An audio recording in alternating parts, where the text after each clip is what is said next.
Thinking of upgrading to a private condo from a HDB but don't know where to start? Hi, I'm Amanda Sun and I'm here to open up a world of possibilities to you.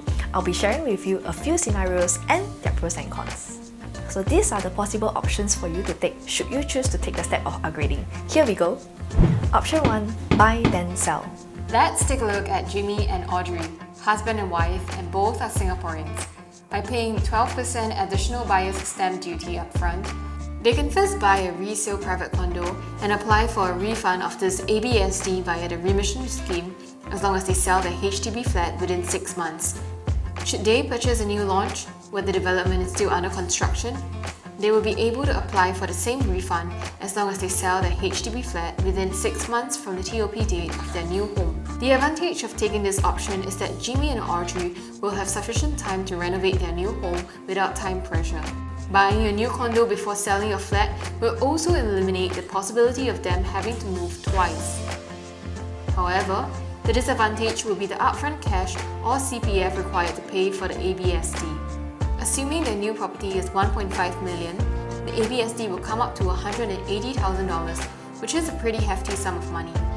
So what should Jimmy and Audrey be mindful of should they choose to buy their condo before selling their flat? It is important to note that their condo will have to be in joint names for them to qualify for the ABSD refund. As such, remissions only applicable to married couples buying their private property as their matrimonial home. Now option 2, sell then buy. Jackson and Amanda, a Singaporean couple, decides to sell their HDB flat and either they move in to stay with their parents or rent a property in the meantime while searching for and eventually buying their new private condominium. There are a few advantages of selling the HDB flat before purchasing a new condominium. Namely, number 1, they will have the sale proceeds back from the sale of their HDB and will be able to utilize it for their next property. This will eliminate the possibility of coughing out more cash compared to option 1. Number 2, they can choose to buy the new private condo by only using a single name, freeing the other spouse's name for a possible second property, thus avoiding ABSD for their second property. Husband and wife can now have 2 private property purchases in each of their own names without incurring any ABSD.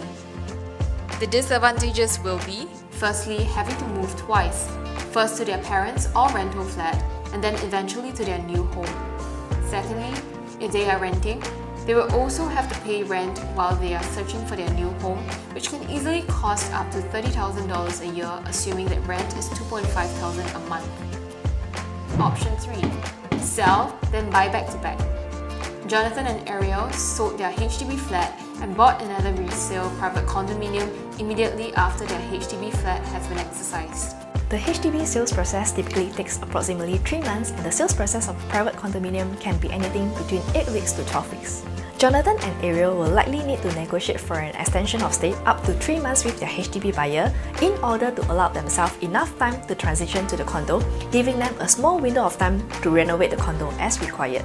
The advantages of this option: number 1, the couple do not have to pay ABSD for the purchase of their new private property. Number 2, similar to option 2, they too will be able to choose to buy the new private condo by only using a single name, freeing the other spouse's name for a possible second property, avoiding ABSD. And number 3, of course, they will save themselves the trouble of moving twice. However, in order to execute this, the couple will only be able to purchase completed properties and the units that they purchase has to be delivered with vacant possession upon completion. Even though this sounds like the most ideal scenario of the 3 so far, in reality, there's a tight time crunch to selling and buying back to back, making the entire process possibly stressful for the couple. Now, if all the above scenarios are not appealing to you, what else can you do? For more options on how you can upgrade from a HDB flat to a condo, meet up with me for a chat. Let's see how we can work around your circumstances over coffee and achieve your dream of upgrading. Once again, I'm Amanda Sun from ERA and I look forward to hearing from you.